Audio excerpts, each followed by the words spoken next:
Hello friends, இந்த வீடியோவில் நம்ம எதை பற்றி பார்க்க போகிறோம் அப்படின்னாக்கா, ஒரு நோஸை எப்படி ஈஸியாக வரைகிறது, அப்புறம் அதில் என்னென்ன டைப்லாம் இருக்குது அப்படிங்கிறத பற்றி தான் டீட்டெயிலாக பார்க்க போகிறோம். ஸோ இது வந்து பார்த்தீங்கன்னா Dreame art Tamil.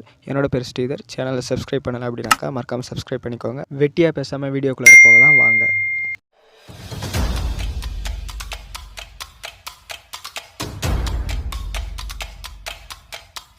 Okay friends, இப்போ நான் உங்களுக்கு எக்ஸாம்பிளுக்காக ஒரு 3 விதமான நோஸ் வரைஞ்சிருக்கேன். அதாவது நிறைய விதமான டைப் இருக்குது. ஸோ மேலேருந்து ஆங்கிளில் பார்க்குறது, கீழே ஷார்ட்லேருந்து பார்க்குறது, பாதி ஹாஃப் சைட்லேருந்து பார்க்குறது, இப்படின்னு நிறைய டைப்பான மூக்கு இருக்குது.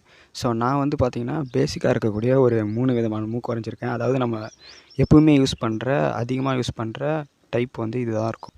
அதெல்லாம் நீங்கள் வந்து பார்த்திங்கன்னா ப்ரொஃபஷ்னலாக வரைய ஸ்டார்ட் பண்ணிட்டீங்க அப்படின்னா உங்களுக்காகவே தெரியும், இல்லைனா நானும் சொல்லிக் கொடுப்பேன். ஸோ இப்போதைக்கு நம்ம என்ன பார்க்க போகிறோம் அப்படின்னாக்கா, இந்த 3 விதமான மூக்கை வந்து எப்படி வரைகிறது அப்படிங்கிறத மட்டும் பார்ப்போம். ஸோ வாங்க பார்க்கலாம்.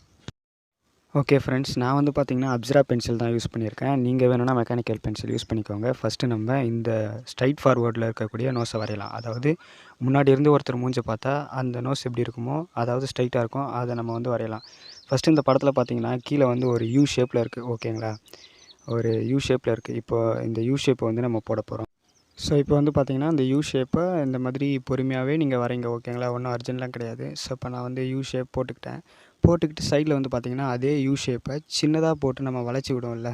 இப்போ நான் போடுறேன் பாருங்கள். ஸோ சின்னதாக அந்த யூ ஷேப்பை அப்படியே போட்டு வளைச்சி விடுவோம்ல, அந்த மாதிரி 2 சைடும் கொஞ்சம் ஈக்குவலாக வர மாதிரி பார்த்து போட்டுக்கோங்க.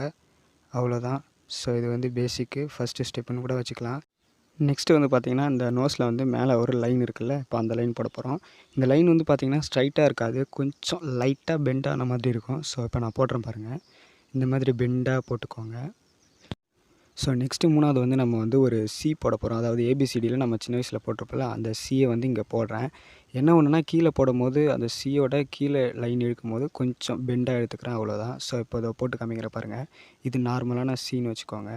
ஸோ அதை வந்து கொஞ்சம் கீழே போடும்போது இப்படி பெண்டாக போட்டிங்க அப்படின்னாக்கா முடிஞ்சு போச்சு. ஸோ அதே தான் இங்கேயும் போட்டிருக்கேன். இந்தாண்ட வந்து ரைட் சைட்லேயும் நான் அதே மாதிரி சி போட்டு கம்ப்ளீட் பண்ண போகிறேன் பாருங்கள். ஸோ அந்த ஈக்குவல் கேப் வந்து மெயின்டைன் பண்ணுங்கள். ஓகேங்களா, ஒரே சைஸில் இருக்கிற மாதிரி பார்த்து போடுங்க.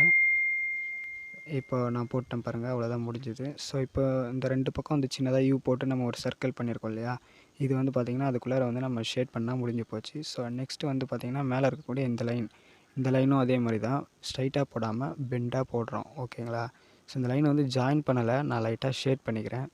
ஸோ அந்தமாரி நீங்கள் வந்து அவுட்லைன் போட்டு முடிச்சதுக்கப்புறம் ஷேட் பண்ணிங்க அப்படின்னாக்கா அது ரியலாக தெரியும். ஜஸ்ட் நான் வந்து உங்களுக்கு ஷேடிங் சொல்லி கொடுக்கல, அவுட்லைன் எப்படி போடுறது மட்டும் தான் இப்போதைக்கு சொல்லி கொடுத்துட்ருக்கேன். ஸோ அந்த நோஸ்க்கும் இந்த நோஸ்க்கும் நிறைய டிஃப்ரென்ஸ் இருக்கும். எல்லாருக்குமே நோஸ் ஒரே மாதிரி இருக்காது. ஓகேங்களா, நான் அதுக்கும் பிக்சர் வச்சு இப்போ காட்டுறேன்.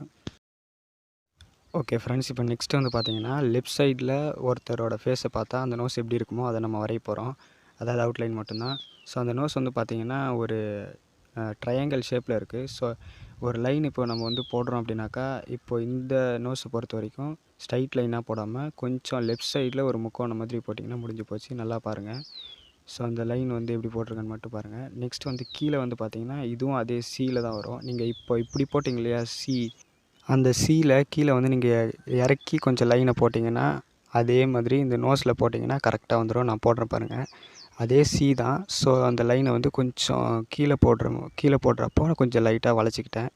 நெக்ஸ்ட்டு வந்து இந்த சியை வந்து லெஃப்ட் சியாக போட்டோம் இல்லையா, அதை வந்து நம்ம ரைட் சியாக போட்டால் கரெக்டாக இருக்கும். பார்த்தீங்கன்னா தெரியும், நான் மேலே போட்டு காமிக்கிறேன் பாருங்கள்.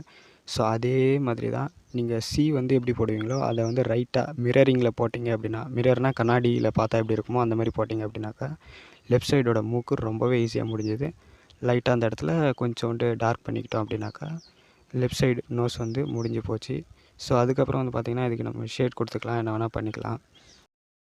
ஓகே ஃப்ரெண்ட்ஸ், அடுத்தது நம்ம என்ன பண்ண போகிறோம் அப்படின்னாக்கா, ரைட் சைடில் ஒருத்தரோட ஃபேஸை பார்த்தா அவங்களோட நோஸ் எப்படி இருக்குமோ அதே மாதிரி வரைய போகிறோம். ஓகேவா, இதுக்கு வந்து பார்த்திங்கன்னா அதே ட்ரையாங்கிள் ஷேப் தான், அதே லைன் தான். இப்போ நீங்கள் லெஃப்ட் சைடு என்ன பண்ணீங்களோ அதே நீங்கள் ரைட் சைடில் பண்ணிங்கன்னா முடிஞ்சு போச்சு. சிம்பிள் தான். ஸோ அந்த கோடை வந்து ஸ்ட்ரைட்டாக போடாமல் இப்போ நான் போடுற மாதிரி வளைஞ்சி கொஞ்சம் ரைட் சைடில் வளைஞ்சி போட்டிங்கன்னா கரெக்டாக இருக்கும். ஒவ்வொரு விதமான நோஸுக்கும் ஒவ்வொரு விதமான வளைவு இருக்கும். ஸோ அதெல்லாம் கவனிச்சிக்கோங்க. இது வந்து நான் பேசிக்காக சொல்லிக் கொடுக்குறேன் அப்படிங்கிறதால பேசிக்கான நோஸ்க்காக மட்டும்தான் இப்போ நான் சொல்லிக் கொடுத்துட்ருக்கேன். ஸோ அதே லைனை வந்து போட்டுட்டு கீழே அதே சியை தான் போட்டோம் இல்லையா, அதை வந்து நம்ம இப்போ ரைட் சைடில் எடுத்து போட்டுக்கணும். முடிஞ்சுது. ஸோ இந்த இடத்துல பார்த்தீங்கன்னா உங்களுக்கு வந்து நார்மலாக நம்ம போடுற சியை போட்டாலே முடிஞ்சு போயிடும். ஸோ இந்த லைன் வந்து நான் இங்கே யூஸ் பண்ணியிருக்கேன், போட்டு காமிச்சிருக்கேன் சும்மா. இப்போது நார்மலாக நம்ம ஒரு சி போடுவோம் இல்லையா, அதை போட்டு லைட்டாக கீழே இறக்கி விட்டால் அதை போடணும் பாருங்கள், முடிஞ்சு போச்சு. ஸோ இந்த இடத்துல கொஞ்சம் சின்னதாக டார்க் பண்ணிட்டீங்க அப்படின்னா ரைட் சைடோட மூக்கு வந்து ரொம்ப ஈஸியாகவே அவுட்லைன்லாம் இப்படி ஈஸியாக போட்டுக்கலாம். முடிஞ்சிடுச்சு. இதுதான் வந்து பார்த்திங்கன்னா ஒரு பேசிக்கான வந்து நோஸ் வரைகிறதுக்கான ப்ராக்டிஸ்னே சொல்லலாம். இதில் என்ன ஒன்றுனா, நீங்கள் ஃப்ரண்ட் சைடு மூக்கு வரைகிறது மட்டும்தான் ரொம்ப கொஞ்சம் கஷ்டமாக இருக்கிற மாதிரி இருக்கும். ரைட் சைடு லெஃப்ட் சைடெலாம் வரைய போகிறீங்க அப்படின்னாக்கா அது ரொம்பவே ஈஸியாக இருக்கும். ஓகே ஃப்ரெண்ட்ஸ், உங்களுக்கு புரிகிறதுக்காக நான் ஒரு சில படத்தை வச்சு சொல்லி காட்டுறேன் பாருங்கள். ஸோ இந்த ஃபேஸில் இருக்கக்கூடிய நோஸ் பார்த்தீங்கன்னா இது ஃப்ரண்ட் சைடும் கிடையாது, சைடு லெஃப்ட் சைடில் பார்த்தா இருக்கும்ல அந்த மாதிரி நோஸும் கிடையாது, ரைட் சைடில் பார்த்தா இருக்கும்ல அந்த மாதிரி நோஸும் கிடையாது. இது வந்து பார்த்திங்கன்னா ஒரு ஆஃப் சைடு நோஸ்னே சொல்லலாம். நெக்ஸ்ட்டு ஒரு ஜாக்கி சான் படம் ஒன்று காட்டுறேன் பாருங்கள்.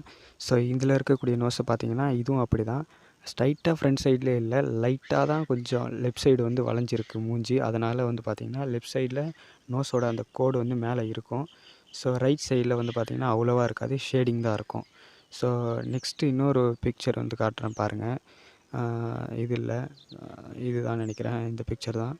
ஸோ இருங்க கொஞ்சம் திருப்பிக்கிறேன், திருப்பி இப்போ பார்த்தீங்கன்னா கரெக்டாக இருக்கும். ஸோ இப்போ இந்த நோஸ் பார்த்தீங்கன்னா கொஞ்சம் ரைட் சைடாக திரும்பி இருக்குது அப்படிங்கிறதால ரைட் சைடில் ஷேடிங்கும் அந்த கோடும் இருக்குது. ஸோ லெஃப்ட் சைடில் வந்து பார்த்திங்கன்னா லைட்டாக ஷேடிங் இருக்குது. ஸோ இது வந்து பார்த்திங்கன்னா கவனமாக தெரியும். ஸோ நோஸ் வந்து பார்த்திங்கன்னா சின்னதாக இருந்துச்சுன்னா நீங்கள் சின்னதாக போட்டுக்கலாம். இந்த மாதிரி ஃபேஸ் வந்து ஓரளவுக்கு மீடியமாக இருந்துச்சு அப்படின்னாக்கா நீங்கள் மீடியமாக யூஸ் பண்ணிக்கலாம். பெருசாக நோஸ் இருந்துச்சுன்னா நீங்கள் பெருசாக யூ ஷேப்லாம் போட வேண்டியதாக இருக்கும். சின்னதாக இருந்துச்சுன்னா சின்னதாக போட்டுக்க வேண்டியது தான். இப்போ கான்செப்ட் என்ன அப்படின்னாக்கா, பேசிக்காக இது 3 நோஸ் இருக்குது. ஸோ பேசிக்காக இந்த மாதிரி டைப்பில் தான் நம்ம யூஸ் பண்ணி வரைவோங்கிறதால நான் இப்படி சொல்லி கொடுத்துருக்கேன். ஒவ்வொரு படத்துக்கும் ஒவ்வொரு விதமாக இருக்கும், அது நீங்கள் நல்லா புரிஞ்சுக்கோங்க. இந்த வீடியோ அவ்வளோதான். இந்த வீடியோ உங்களுக்கு பிடிச்சிருக்குன்னு நினைக்கிறேன், புரிஞ்சிருக்குன்னு நினைக்கிறேன்.